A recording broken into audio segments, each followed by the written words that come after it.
The Aged Mother. Long, long ago there lived at the foot of the mountain a poor farmer and his aged, widowed mother. They owned a bit of land which supplied them with food, and they were humble, peaceful, and happy. Shining was governed by a despotic leader who, though a warrior, had a great and cowardly shrinking from anything suggestive of failing health and strength. This caused him to send out a cruel proclamation. The entire province was given strict orders to immediately put to death all aged people.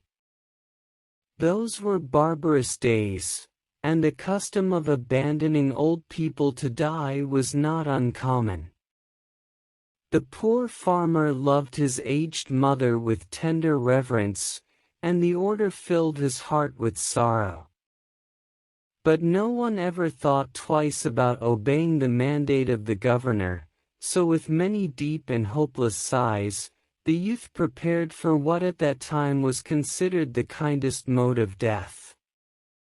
Just at sundown, when his day's work was ended, he took a quantity of unwhitened rice, which was the principal food for the poor, and he cooked, dried it, and tied it in a square cloth, which he swung in a bundle around his neck along with a gourd filled with cool, sweet water. Then he lifted his helpless old mother to his back and started on his painful journey up the mountain. The road was long and steep. The narrow road was crossed and recrossed by many paths made by the hunters and woodcutters. In some place, they lost and confused, but he gave no heed. One path or another, it mattered not. On he went, climbing blindly upward, ever upward towards the high bare summit of what is known as Obatsuyama, the mountain of the abandoning of the aged. The eyes of the old mother were not so dim but that they noted the reckless hastening from one path to another, and her loving heart grew anxious. Her son did not know the mountain's many paths and his return might be one of danger, so she stretched forth her hand and snapping the twigs from bushes as they passed, she quietly dropped a handful every few steps of the way so that as they climbed, the narrow path behind them was dotted at frequent intervals with tiny piles of twigs. At last the summit was reached. Weary and heart-sick, the youth gently released his burden and silently prepared a place of comfort as his last duty to the loved one. Gathering fallen pine needles, he made a soft cushion and tenderly lifted his old mother onto it. Hew wrapped her padded coat more closely about the stooping shoulders and with tearful eyes and an aching heart he said farewell. The trembling mother's voice was full of unselfish love as she gave her last injunction. "Let not thine eyes be blinded, my son," she said. "The mountain road is full of dangers. Look carefully and follow the path which holds the piles of twigs. They will guide you to the familiar path farther down." The son's surprised eyes looked back over the path, then at the poor old, shriveled hands all scratched and soiled by their work of love.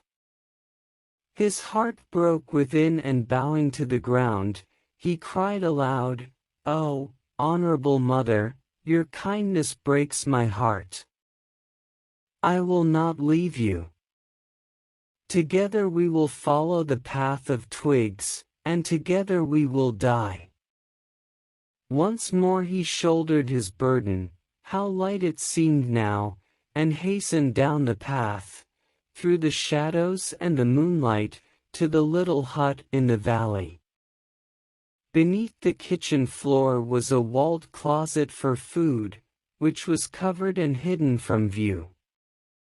There the son hid his mother, supplying her with everything she needed, continually watching and fearing she would be discovered. Time passed, and he was beginning to feel safe when again the governor sent forth heralds bearing an unreasonable order, seemingly as a boast of his power. His demand was that his subjects should present him with a rope of ashes. The entire province trembled with dread. The order must be obeyed, yet who in all shining could make a rope of ashes? One night, in great distress, the son whispered the news to his hidden mother. "Wait," she said. "I will think." "I will think." On the second day she told him what to do. "Make rope of twisted straw," she said.